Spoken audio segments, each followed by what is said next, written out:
കർത്താവിന് മഹത്വം ഉണ്ടാകട്ടെ.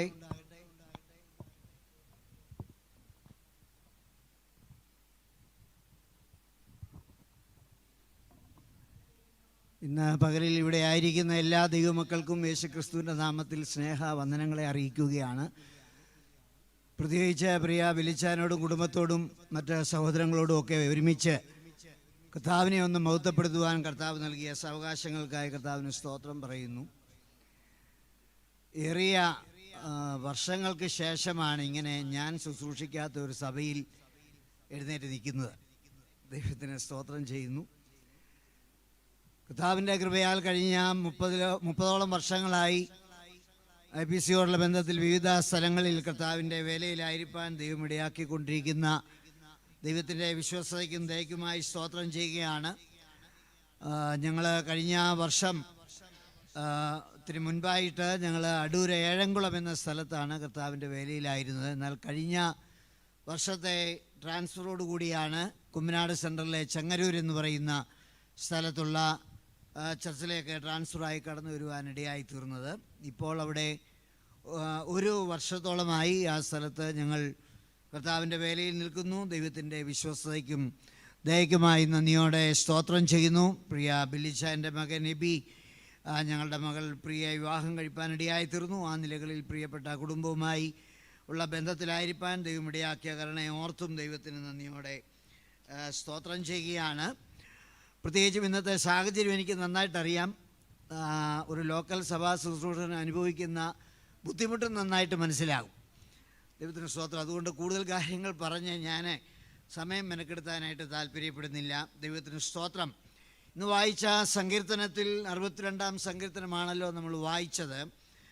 അവിടെ ഒരു പദം, ഒരു വാചകം 2 പ്രാവശ്യം ആവർത്തിച്ച് നമുക്ക് കാണാനായിട്ട് കഴിയുന്നുണ്ട്. അവൻ തന്നെ എൻ്റെ പാറയും എൻ്റെ രക്ഷയും ആകുന്നു, ഞാൻ കുലുങ്ങിയില്ല. ഒരു ഭാഗത്ത് പറഞ്ഞു ഞാൻ ഏറെ കുലുങ്ങിയില്ല, കുറച്ചുകൂടെ മുൻപോട്ട് വരുമ്പോൾ പറഞ്ഞു ഞാൻ കുലുങ്ങിയില്ല. അങ്ങനെ കുലുങ്ങിയില്ല എന്ന് ഒരാൾ ഉറപ്പിച്ച് പറയണമെങ്കിൽ എവിടെ നിൽക്കുന്നെന്നുള്ള ഉറപ്പ് ആ പുള്ളിക്കുണ്ടായിരിക്കണം. ഇന്ന് രാവിലെ ആ ഉറപ്പുള്ള ദൈവമക്കൾക്കായി സ്തോത്രം പറയും. യുഗങ്ങളുടെ പാറയായവനിൽ നമ്മെ ഉറപ്പിച്ചു നിർത്തിയ ദൈവത്തിൻ്റെ വിശ്വസ്തതയെ ഓർത്ത് ഞാൻ ദൈവത്തിന് സ്തോത്രം പറയുകയാണ്. സ്തോത്രം. ഞാൻ രാവിലെ വായിച്ച വചനഭാഗം മത്തായിയുടെ സുവിശേഷം 16-ാം അധ്യായമാണ്. ദൈവത്തിന് സ്തോത്രം. അതിലെ ഒരു വാക്യം മാത്രം വായിച്ച് അല്പം ചില കാര്യങ്ങൾ നിങ്ങളെ ഓർമ്മിപ്പിച്ച് ഞാൻ പരിമിതമായ സമയത്തിനുള്ളിൽ ഇവിടെ ഇരിക്കുവാൻ താല്പര്യപ്പെടുകയാണ്. 18-ാമത്തെ വാക്യം. നീ പത്രോസാകുന്നു, ഈ പാറമേൽ ഞാൻ എൻ്റെ സഭയെ പണിയും, പാതാള ഗോപുരങ്ങൾ അതിനെ ജയിക്കുകയില്ല എന്ന് ഞാൻ നിന്നോട് പറയുന്നു. മതി. വളരെ തെറ്റിദ്ധരിക്കപ്പെട്ട ഒരു വാക്യമാണ് ഈ വാക്യം. ഞാൻ പറയാതെ തന്നെ നിങ്ങൾക്കറിയാം, ഇതിൻ്റെ അടിസ്ഥാനത്തിൽ പത്രോസിൻ്റെ മേൽ സഭയെ പണിയുമെന്ന് വരെ പറയുന്ന ആൾക്കാരുണ്ട്. ദൈവത്തിന് സ്തോത്രം. എന്നാൽ ഇവിടെ ഉപയോഗിച്ചിരിക്കുന്ന പാറ എന്നതിന് ഉപയോഗിച്ചിരിക്കുന്ന ആ പദം 2 പദങ്ങളാണ് മൂലഭാഷയിൽ ഉപയോഗിക്കപ്പെട്ടിരിക്കുന്നത്. ഒന്നാമത് നീ പത്രോസാകുന്നു എന്നുള്ള അതിൻ്റെ ആ ഭാഗത്ത് പത്രോസ് എന്നതിന് മൂലഭാഷയായ ഗ്രീക്ക് ഭാഷയിൽ ഉപയോഗിച്ചിരിക്കുന്ന പെട്രോസ് എന്ന പദമാണ്. ആ പദം മാസ്കുലൈൻ ജെൻഡറാണ്.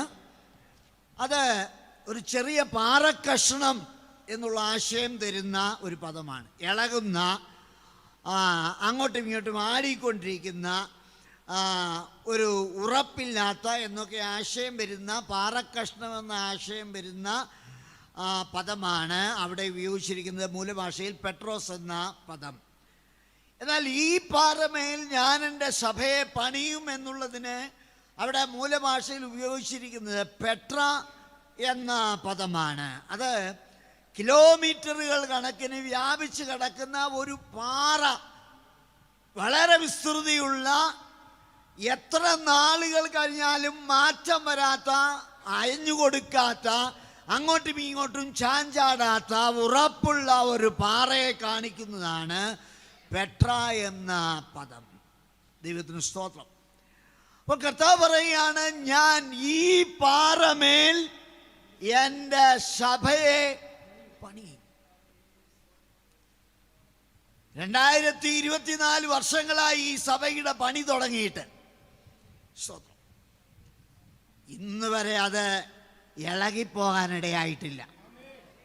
കാരണം ഈ പാറമേൽ അതിനെ പണിതിരിക്കുകയാണ്, പണിതുകൊണ്ടിരിക്കുകയാണ്. ദൈവത്തിന് സ്തോത്രം. യുഗങ്ങളുടെ പാറയാവിനിൽ നാം ഉറപ്പിക്കപ്പെട്ടിരിക്കുന്ന പ്രിയപ്പെട്ടവരാണ്. അതുകൊണ്ട് നാം കുലുങ്ങിപ്പോകേണ്ടതായിട്ടുള്ള ആവശ്യമില്ല. ദൈവത്തിന് സ്തോത്രമുണ്ടാകട്ടെ. യെശയ്യാ പ്രവചനം 28-ാമത്തെ അധ്യായത്തിന്റെ 16-ാമത്തെ വാക്യം ഒന്ന് വായിച്ചാട്ടെ.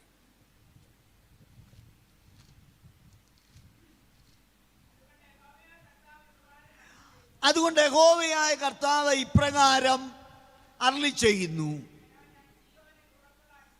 ഇതാ ഞാൻ സിയോനിൽ ഉറപ്പുള്ള അടിസ്ഥാനമായിട്ട് ശോധന ചെയ്തും കല്ലും വിലയേറിയ മുലക്കല്ലുമായി ഒരു അടിസ്ഥാന കല്ല് ഇട്ടിരിക്കുന്നു. ഒരു അടിസ്ഥാന കല്ല് ഇട്ടിരിക്കുന്നു.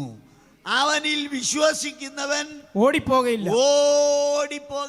ശോധന ചെയ്യപ്പെട്ട കല്ല്, വിലയേറിയ കല്ല്, ആ അടിസ്ഥാന കല്ല് സിയോനിൽ ഇട്ടിരിക്കുകയാണ്. നമുക്ക് വേണ്ടി ഇടപെട്ട ആ അടിസ്ഥാന കല്ലിനായി ഞാൻ ദൈവത്തിന് സ്തോത്രം പറയുകയാണ്. അതുകൊണ്ട് പ്രയാസങ്ങളും പ്രശ്നങ്ങളും പ്രതികൂലങ്ങളും ഒക്കെ ഉണ്ടായാലും ഒരു ദൈവ പൈതൽ കുലുങ്ങി പോകേണ്ട ആവശ്യമില്ല, തളർന്നു പോകേണ്ട ആവശ്യമില്ല, നിരാശപ്പെട്ടു പോകേണ്ട ആവശ്യമില്ല. ഹല്ലേലൂയ. കാരണം നാം യുഗങ്ങളുടെ പാറയാവിനിൽ ഉറപ്പിക്കപ്പെട്ടിരിക്കുകയാണ്. അവനിൽ വിശ്വസിക്കുന്നവൻ ഓടിപ്പോകയില്ല. പ്രതികൂലങ്ങൾ വരട്ടെ, പ്രതിസന്ധികൾ വരട്ടെ, ഞെരുക്കങ്ങൾ വരട്ടെ, രോഗബന്ധനങ്ങൾ വരട്ടെ, നീ പ്രതീക്ഷിക്കാത്ത പ്രശ്നങ്ങൾ നിന്റെ വിശ്വാസ ജീവിതയാത്രയിൽ നീ അഭിമുഖീകരിക്കട്ടെ. എന്നാൽ നീ അവനിൽ വിശ്വസിക്കുന്ന ഒരു ദൈവ പൈതലാണെങ്കിൽ നീ ഓടിപ്പോകേണ്ട ആവശ്യമില്ല. കാരണം യുഗങ്ങളുടെ പാറയിൽ നീ ഉറപ്പിക്കപ്പെട്ടിരിക്കുകയാണ്. ദൈവത്തിന് സ്തോത്രം. കൊരിന്ത്യർക്കുള്ള 1-ാം ലേഖനം 10-ാം അധ്യായം വളരെ നമുക്ക് പരിചിതമായ ഒരു അധ്യായമാണ്. അതിന്റെ പ്രാരംഭ വാക്യങ്ങൾ പെട്ടെന്ന് ഒന്ന് വായിച്ചാട്ടെ. സഹോദരന്മാരെ, നമ്മുടെ പിതാക്കന്മാരെല്ലാവരും മേഘത്തിൻ കീഴിൽ ആയിരുന്നു. വായിച്ചു. എല്ലാവരും സമുദ്രത്തൂടെ കടന്ന് എല്ലാവരും മേഘത്തിലും സമുദ്രത്തിലും സ്നാനമേറ്റ് മോശയോട് ചേർന്നു. എല്ലാവരും ഒരേ ആത്മീക ആഹാരം തിന്ന് എല്ലാവരും ഒരേ ആത്മീക പാനീയം കുടിച്ചു. അവരെ അനുഗമിച്ച ആത്മീക പാറയിൽ നിന്നല്ലോ അവർ കുടിച്ചത്. അവരെ അനുഗമിച്ച ആത്മീക പാറയിൽ നിന്നല്ലോ അവർ കുടിച്ചത്.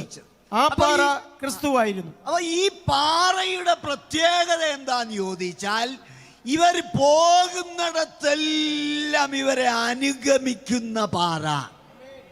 അത് മരുഭൂമിയാകട്ടെ, വനമാകട്ടെ, മറ്റേതൊരു സാഹചര്യമായിക്കൊള്ളട്ടെ, ദൈവജനം കടന്നു പോകുന്ന ഇടത്ത് അവരെ അനുഗമിക്കുന്ന പാറ. ഇന്ന് രാവിലെ നിന്റെ പ്രതിസന്ധികളുടെ നടുവിൽ, വേദനകളുടെ നടുവിൽ, ഭാരങ്ങളുടെ നടുവിൽ, രോഗബന്ധനങ്ങളുടെ നടുവിൽ അവൻ നിന്റെ കൂടെയുണ്ട്. എല്ലാവരും നിന്നെ വിട്ടുപോയാലും, കൈവിട്ട് കളഞ്ഞാലും, പലരും മറന്നു കളഞ്ഞാലും, മറന്നു കളയാത്ത നിന്നോട് ചേർന്ന് നിൽക്കുന്ന ഒരു നല്ല കർത്താവ് എന്ന് രാവിലെ നമുക്ക് വേണ്ടിയുണ്ട്. ഹല്ലേലൂയ. ദൈവത്തിൻ്റെ ദാസൻ പാസ്റ്റർ TG ഉമ്മച്ചൻ സാധാരണ പാടുന്ന ഒരു പാട്ടുണ്ടായിരുന്നു. അതിൻ്റെ 1-2 വരികൾ ഇങ്ങനെയാണ്: എന്നേശു എന്നിമ്മാനുവൽ, ഞാൻ നിൽക്കുന്ന പാറമേൽ, ഞാൻ നിൽക്കുന്ന പാറമേൽ. ഞാൻ നിൽക്കുന്നത് ഈ ഉറപ്പുള്ള പാറയിലാണെന്നുള്ള നല്ല ധൈര്യം ഒരു ദൈവ പൈതലിനുണ്ട്. പ്രശ്നങ്ങളെ കണ്ട് അങ്ങോട്ടും ഇങ്ങോട്ടും നോക്കി ചാഞ്ചാടി പോകാനല്ല ദൈവം നമ്മെ വിളിച്ചിരിക്കുന്നത്. ദൈവത്തിന് സ്തോത്രമുണ്ടാകട്ടെ. നിന്നോട് കൂടെ ഇരിക്കുന്ന ഒരു നല്ല കർത്താവ്, ദൈവ സാന്നിധ്യം എന്ന് രാവിലെ ദൈവ വൈതലെ നിന്നോട് കൂടെ ഉണ്ട്. ആ ദൈവ സാന്നിധ്യത്തിനായി ഞാൻ ദൈവത്തിന് സ്തോത്രം പറയുകയാണ്. പെന്തിക്കോസുകാരനെ വ്യത്യസ്തനാക്കുന്ന കാര്യം എന്താണെന്നറിയാവോ? ആരാധനയിൽ ഇറങ്ങി വരുന്ന ദൈവ സാന്നിധ്യമാണ്. നിന്റെ വീടിനകത്ത്, കുടുംബത്തിനകത്ത് നിലനിൽക്കുന്ന ദൈവത്തിൻ്റെ സാന്നിധ്യമാണ്. ആ സാന്നിധ്യം നിന്റെ കൂടെ ഇല്ലെങ്കിൽ, നീ ഉൾപ്പെട്ട് നിൽക്കുന്ന സഭയിലില്ലെങ്കിൽ, നിന്റെ കുടുംബത്തിലില്ലെങ്കിൽ, നീ ഒരു വലിയ വട്ടപൂജ്യമാണെന്നുള്ള കാര്യം എന്ന് രാവിലെ മറന്നു പോകരുത്. സ്തോത്രം. നമ്മെ വ്യത്യസ്തനാക്കുന്നത് ദൈവത്തിൻ്റെ സാന്നിധ്യമാണ്. നീ പോകുന്നിടത്തൊക്കെയും നിന്നെ അനുഗമിക്കുന്ന ഒരു നല്ല പാറ. സ്തോത്രം. ചുമ്മാതങ്ങ് അനുഗമിക്കുകയല്ല, വെറുതെ അനുഗമിക്കുകയല്ല. പകൽ മേഘസ്തംഭമായി, രാത്രി അഗ്നിസ്തംഭമായി തൻ്റെ ജനത്തിനു വേണ്ടി തൻ്റെ ജനത്തോടു കൂടെ ഇരിക്കുന്ന കർത്താവിൻ്റെ സാന്നിധ്യം. മരുഭൂമി എന്ന് പറയുന്നത് അത്ര നിസാരപ്പെട്ട ഒരു സ്ഥലമല്ല. പകൽ നല്ല ചൂട്, ഓപ്പോസിറ്റ് ക്ലൈമറ്റാ. രാത്രിയിലെ ക്ലൈമറ്റ് എന്ന് പറഞ്ഞാൽ അസ്ഥി പൊടിഞ്ഞു പോകുന്ന ക്ലൈമറ്റ്. എന്നാൽ ഈ മരുഭൂമിയിൽ യാത്ര ചെയ്യുമ്പോൾ പകൽ മേഘസ്തംഭമായി ദൈവ സാന്നിധ്യം എന്ന് പറഞ്ഞാൽ ആ മരുഭൂമിയുടെ ചൂട് തൻ്റെ പൈതലിനേക്കാതെ വണ്ണം അവനെ മറയ്ക്കുന്ന ഒരു മേഘം. സ്തോത്രം. രാത്രിയിൽ അഗ്നി സ്തംഭമായി അസ്ഥി പൊടിയുന്ന തണുപ്പാണെങ്കിലും അതിന്റെ നടുവിൽ അവൻ ചൂട് പകർന്ന് തന്റെ ജനത്തിനു വേണ്ടി അവരോടുകൂടെ. സ്തോത്രം. ദൈവത്തിന്റെ വിശ്വസ്തത എത്ര വലുതാണ്. കർത്താവിനും മഹത്വം ഉണ്ടാകട്ടെ. അവന് വേണ്ടതെല്ലാം കർത്താവ് കൊടുത്തു. സ്തോത്രം. ന്യായമായി ആവശ്യമുള്ളതെല്ലാം കർത്താവ് അവന് കൊടുത്തു. ശക്തന്മാരുടെ ആഹാരമായ മന്ന അവന് കൊടുത്തു. പാറയിൽ നിന്നുള്ള വെള്ളം അവന് കൊടുത്തു. പാറയിൽ നിന്നുള്ള വെള്ളം എന്നൊക്കെ പറയുമ്പോൾ നമ്മുടെ ഇപ്പോഴത്തെ മിനറൽ വാട്ടറിനെക്കാട്ടിൽ നല്ല വെള്ളം തീക്കൽ പാറയിൽ നിന്നുള്ള വെള്ളമാണ് കൊടുത്തത്. തീക്കൽ പാറ എന്ന് പറയുന്ന സാധനം, അതിനകത്ത് വെള്ളത്തിൻ്റെ ഒരു കണിക പോലും ഈ സാധനത്തിനകത്ത് മാനുഷികമായ നിലയിൽ നോക്കിയാൽ ഇല്ല. സാധ്യതകൾ ഇല്ലാതെ ഇരുന്ന ഇടത്തു നിന്ന് തന്റെ ജനത്തിനു വേണ്ടി വെള്ളമൊരുക്കിയ ദൈവം. എന്ന് രാവിലെ നിന്റെ സാധ്യതകളെല്ലാം അസ്തമിച്ചു പോയെന്ന് നിനക്ക് തോന്നുന്നുണ്ടെങ്കിൽ, ആ ഇല്ലായ്മയുടെ സാധ്യത തീർന്നു പോയെന്ന് തോന്നുന്നിടത്തു നിന്ന് നിനക്ക് വേണ്ടി ഒരു പൂത്തൻ ഉറവ തുറക്കാൻ എന്റെ ദൈവം മതിയായ ദൈവമാണ്.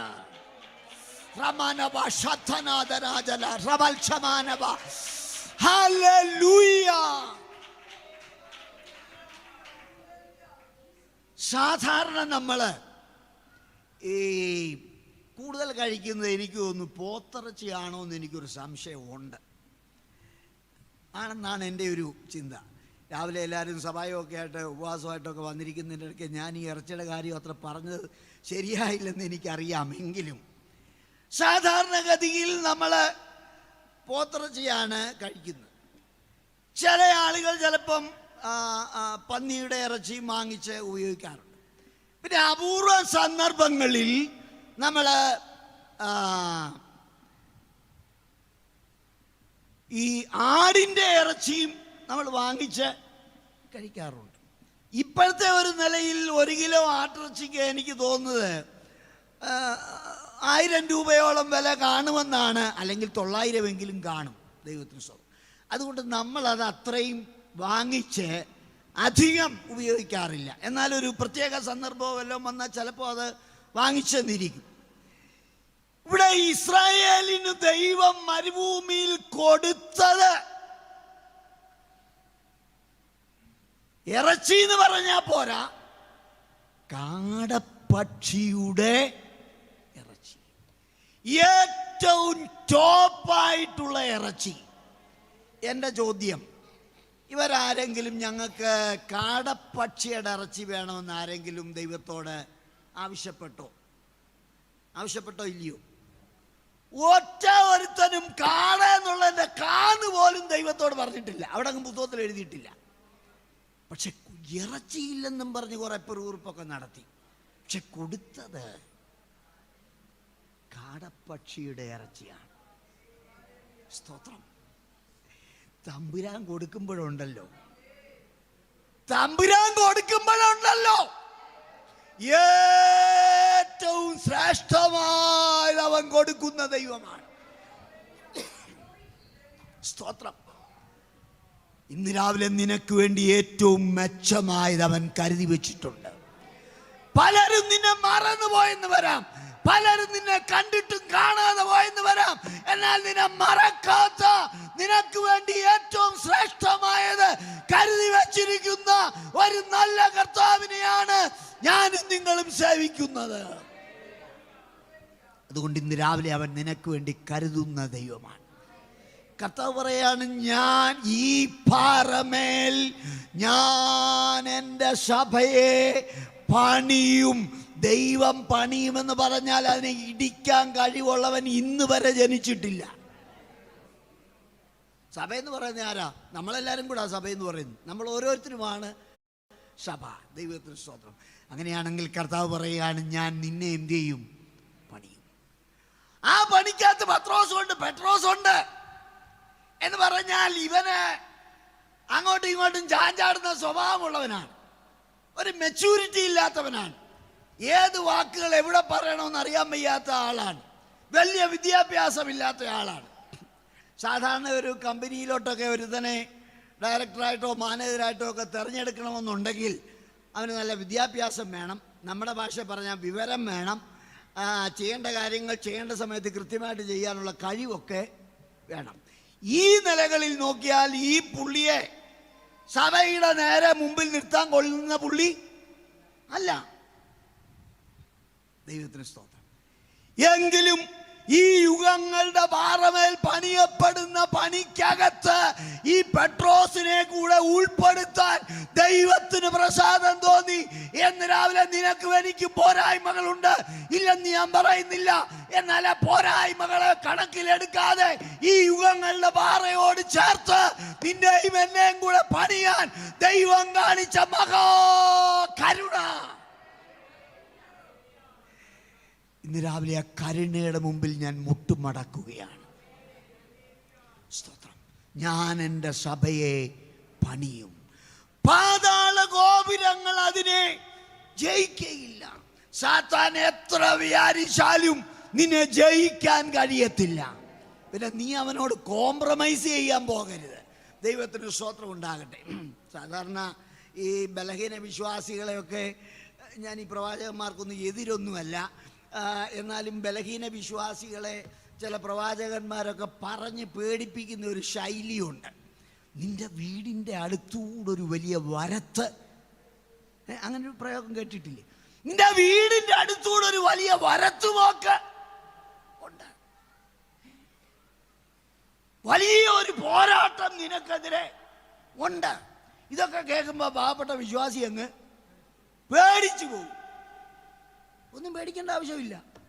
നീ യുഗങ്ങളുടെ പാറയിൽ ചേർത്ത് പണിയപ്പെട്ടിരിക്കുന്ന ഒരു പാറ കഷ്ണമാണ്. ദൈവത്തിന് സ്തോത്രം. കർത്താവ് പറയുകയാണ്, ഞാൻ എൻ്റെ സഭയെ പണിയും. പാതാള ഗോപുരങ്ങൾ അതിനെ ജയിക്കയില്ല. പിന്നെ ഒരു കാര്യമേ ഉള്ളൂ, പിശാച് അവകാശം പറയുന്ന ഒന്നും നിന്റെ വ്യക്തിപരമായ ജീവിതത്തിലും വീട്ടിലും കാണരുത്. ആവശ്യമില്ലാത്ത കാര്യങ്ങളൊക്കെ വീട്ടിലുണ്ടെങ്കിൽ, പ്രത്യേകിച്ച് സാത്താൻ അവകാശം പറയാൻ പറ്റുന്ന ഒരാണി നിന്റെ വീട്ടിലുണ്ടെങ്കിൽ അതേ കയറി തൂങ്ങി അവൻ കിടക്കും. ദൈവത്തിന് സ്തോത്രം. പിന്നെ പ്രവാചകന്മാരെ, സഭയിലെ പാസ്റ്ററേയും ദൈവമക്കളെ എല്ലാം കൂടെ വിളിച്ച് പ്രാർത്ഥിച്ച് എന്തൊരു പ്രയാസമാണെന്നറിയോ പിന്നെ അവനെ അവിടെ നിന്ന് ഇറക്കി വിടാനായിട്ട്. അപ്പോൾ അങ്ങനെയുള്ള കാര്യങ്ങൾക്ക് നമ്മൾ അവസരം കൊടുക്കരുത്. ദൈവത്തിന് സ്തോത്രം ഉണ്ടാകട്ടെ. കർത്താവ് പറയുകയാണ്, ഞാൻ എൻ്റെ സഭയെ പണിയും. ദൈവത്തിന് സ്തോത്രം.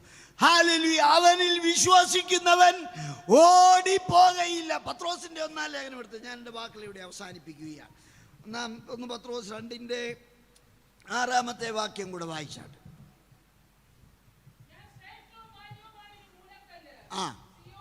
ഞാൻ ശ്രേഷ്ഠവും മാന്യവുമായൊരു മൂലക്കല്ല് സിയോനിലിടുന്നു. അവിടെ എന്താ പറയുന്നറിയാമോ? അവനിൽ വിശ്വസിക്കുന്നവൻ ലജ്ജിച്ചു പോകുകയില്ല. ആദ്യം പറഞ്ഞു, നമ്മൾ യെശയ്യാപ്രവചനത്തിൽ വായിച്ചു, അവനിൽ വിശ്വസിക്കുന്നവൻ ഓടിപ്പോകയില്ല. പരിശുദ്ധാത്മാവിന് തെറ്റൊന്നും പറ്റുകയില്ല. രണ്ടാമത് പറയുകയാണ്, അവനിൽ വിശ്വസിക്കുന്നവൻ ലജ്ജിച്ച് പോകുകയില്ല. കർത്താവിനെ സേവിപ്പാൻ ഇറങ്ങി തിരിച്ചിട്ട് ഇത്രയും നാളുകളായില്ലേ? നിങ്ങളുടെ ജീവിതത്തെ ഒന്ന് തിരിഞ്ഞു നോക്ക്. ഇന്ന് വരെ ലജ്ജിക്കാൻ അവൻ അനുവദിച്ചിട്ടുണ്ടോ? എനിക്ക് കർത്താവിൻ്റെ സന്നിധി നിന്നുകൊണ്ട് ഉറപ്പോടെ പറയാൻ കഴിയും, ഇന്ന് വരെ ലജ്ജിച്ചു പോകാൻ അവൻ ഇടയാക്കിയില്ല. ഓളങ്ങളും തിരമാലകളും പ്രതികൂലങ്ങളും പ്രയാസങ്ങളും ഒക്കെ ഉണ്ടായിട്ടുണ്ട്, ഇല്ലെന്ന് പറയുന്നില്ല. എന്നാൽ ലജ്ജിച്ചു പോകാൻ കർത്താവ് ഇടയാക്കിയില്ല. ഇന്ന് രാവിലെ ദൈവവേദന, നീ ലജ്ജിച്ചു പോകാൻ എൻ്റെ ദൈവം അനുവദിക്കുകയില്ല. സ്തോത്രം. ഞാൻ എൻ്റെ സഭയെ പണിയും. എഫേസ്യ ലേഖനത്തിലേക്ക് വരുമ്പോൾ എൻ്റെ മുമ്പിൽ സമയമില്ല, ഞാനത് നിർത്തുകയാണ്. എഫേസ്യ ലേഖനം 2-ാം അധ്യായം 19 മുതൽ 22 വരെയുള്ള വാക്യങ്ങൾ വായിച്ചാൽ മതി. ദൈവം വീട്ടിൽ പോയി വായിച്ചാൽ മതി. പരിശുദ്ധാത്മാവിനാൽ ഒരു പണി അത് നടന്നുകൊണ്ടിരിക്കുകയാണ്. ഒന്ന് വായിച്ചാൽ ഞാനത് ഒരു വിശദീകരണത്തിലേക്ക് പോകുന്നില്ല, പെട്ടെന്നൊന്ന് വായിച്ച് നിർത്തിയേക്കാം. എഫേസ്യ ലേഖനം 2-ാം അധ്യായം 19-ന്റെ 2-ാം അധ്യായത്തിൻ്റെ 19-ഉം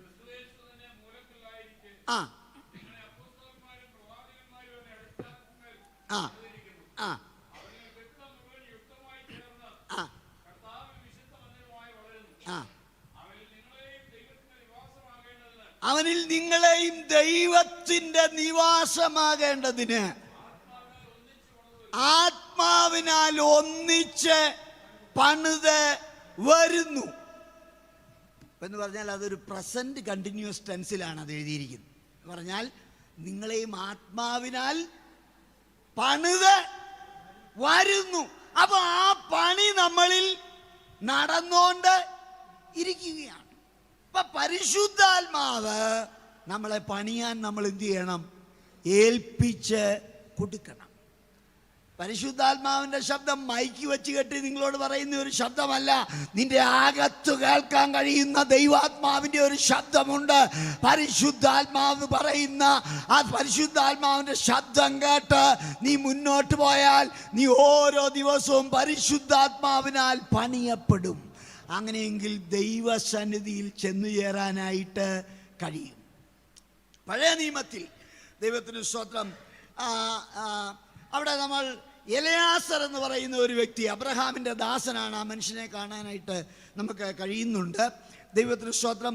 ഇസഹാക്കിന് വേണ്ടി ഒരു മണവാട്ടിയെ, ഒരു ബ്രൈഡിനെ കണ്ടെത്താൻ വേണ്ടി എലയാസർ അബ്രഹാമിനാൽ നിയോഗിക്കപ്പെട്ട് മുന്നോട്ട് പോയി. അങ്ങനെ റിബേക്കയുടെ ഭവനത്തിൽ എലയാസർ എത്തിച്ചേരുക.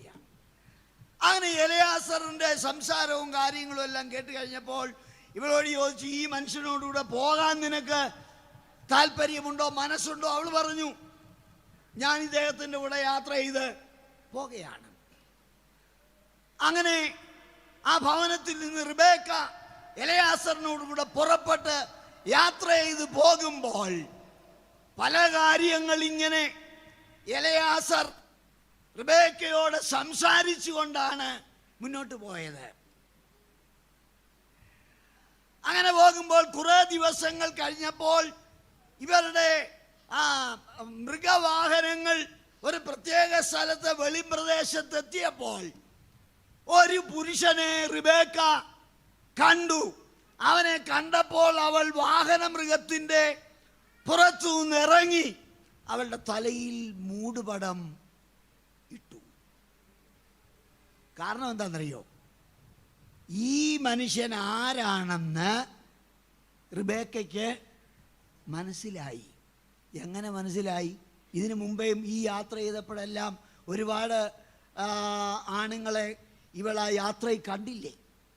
അവരുടെ എല്ലാം മുമ്പിൽ വെച്ച് അല്ലെ അവരെ കണ്ടുവെച്ച് വാഹനമൃഗത്തിൻ്റെ പുറത്തുനിന്ന് ഇറങ്ങുകയും തലയെ മൂടുപട വിടുകയൊന്നും ചെയ്തില്ലല്ലോ. എന്താ കാര്യം? എലയാസറുമായിട്ടുള്ള ആ യാത്രയിൽ എലയാസർ റിബേക്കയോട് പറഞ്ഞത് ചെറുക്കനെ അമേരിക്കയ്ക്ക് വിടുന്ന കാര്യമല്ല, പെണ്ണിന്റെ കല്യാണം എന്ന് നടക്കുമെന്നുള്ള കാര്യമല്ല, പരിശുദ്ധാത്മാവിന്റെ ജോലി അതൊന്നുമല്ല. എലയാസർ റിബേക്കയോട് പറഞ്ഞ കൈമാറിയ സന്ദേശം പ്രധാനമായും ഇസഹാക്കിനെ കുറിച്ചാണ്. പരിശുദ്ധാത്മാവിന്റെ കൂടാണോ യാത്ര? അങ്ങനെയാണെങ്കിൽ പരിശുദ്ധാത്മാവ് ആത്മമണവാളനെ കുറിച്ച് നമ്മോട് പറഞ്ഞുകൊണ്ടിരിക്കും. ആത്മമണവാളനോട് നമ്മൾ അനുരൂപപ്പെടേണ്ടതിൻ്റെ ആവശ്യകതയെ കുറിച്ച് പരിശുദ്ധാത്മാവ് നമ്മളോട് പറഞ്ഞുകൊണ്ടിരിക്കും. ആത്മമണവാളനോട് ചേരാൻ വേണ്ടി ആ പരിശുദ്ധാത്മാവ് നമ്മെ ഒരുക്കിക്കൊണ്ടിരിക്കും. ദിവസങ്ങളിൽ ആ പരിശുദ്ധാത്മാവിൻ്റെ ശബ്ദം കേട്ട് പരിശുദ്ധാത്മാവിനെ അനുഗമിച്ച് വിധേയപ്പെട്ട് മുൻപോട്ട് പോകുമെങ്കിൽ കർത്താവിൻ്റെ സന്നിധിയിൽ നമുക്ക് ചെന്നു ചേരാനായിട്ട് കഴിയും. അവരെ ഇവരെ നോക്കിയാൽ അവിടെ കുഴപ്പം ഇവിടെ കുഴപ്പം മറ്റിടത്ത് അങ്ങനെ ഇന്ന പുള്ളി തോറ്റുപോയി, ഇതൊന്നും നമ്മൾ നോക്കേണ്ട കാര്യമില്ല. അവനവനെ തന്നെ സൂക്ഷിച്ച് പരിശുദ്ധാത്മാവിന് വിധേയപ്പെട്ട് പരിശുദ്ധാത്മാവിനെ അനുസരിച്ച് പരിശുദ്ധാത്മാവ് നിന്റെ മേൽ ചെയ്യുന്ന പണിയാൻ അനുവദിച്ചു കൊടുത്ത് നീ മുന്നോട്ട് പോയാൽ കർത്താവിൻ്റെ സന്നിധി ചെല്ലാനിടയായിത്തീരും. ദൈവമായ കർത്താവ് ആ നിലകളിൽ നമ്മെ സഹായിക്കട്ടെ. സമയം നൽകിയ ദൈവത്തിൻ്റെ ദാസന് നന്ദി പറഞ്ഞുകൊണ്ട് വാക്കുകളെ ചുരുക്കിയിരിക്കുക.